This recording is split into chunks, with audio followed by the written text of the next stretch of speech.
Hello, my name's Robert Powell and I am the International Monetary Fund's Special Representative to the United Nations. Today's discussion is an excellent opportunity for me to highlight the International Monetary Fund's role in supporting our members' efforts to secure human rights for their citizens. The IMF's purposes are all economic in nature and focus on promoting macroeconomic and financial stability. But within this context, the IMF staff recognize the importance of respecting and supporting human rights. Indeed, in the discharge of its mandate, the IMF contributes directly to the necessary preconditions for achieving human rights. The IMF's activities indirectly promote human rights, particularly social and economic rights, by helping its member countries create an economic and institutional environment in which human rights can flourish.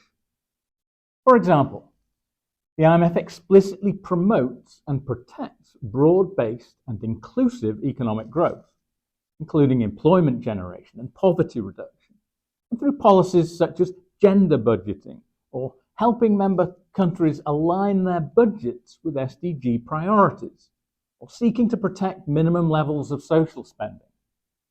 Similarly, the IMF has recommended increasing access to education and health to reduce income and wealth inequality.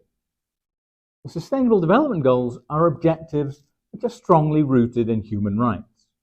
Since they were established, the world has grown more prone to shocks.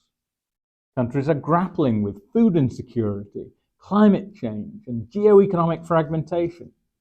Policy space is constrained due to tightening global financial conditions, persistent inflation, and elevated debt levels.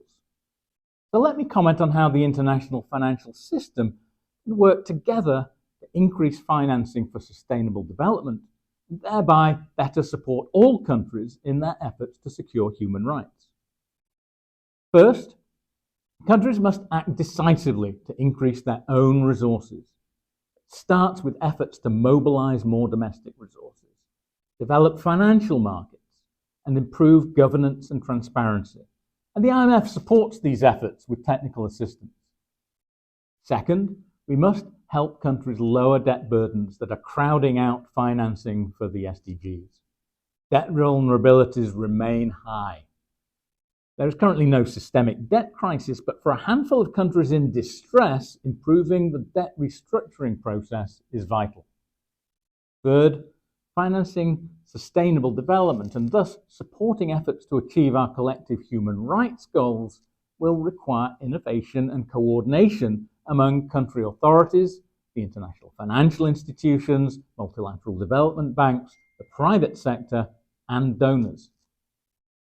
Public-private collaboration is going to be critical. Blended finance, for example, help improve risk sharing for critical investments and crowd in private sector finance. Important recent efforts to scale up financing from multilateral development banks are welcome steps in the right direction. The IMF is also doing its part.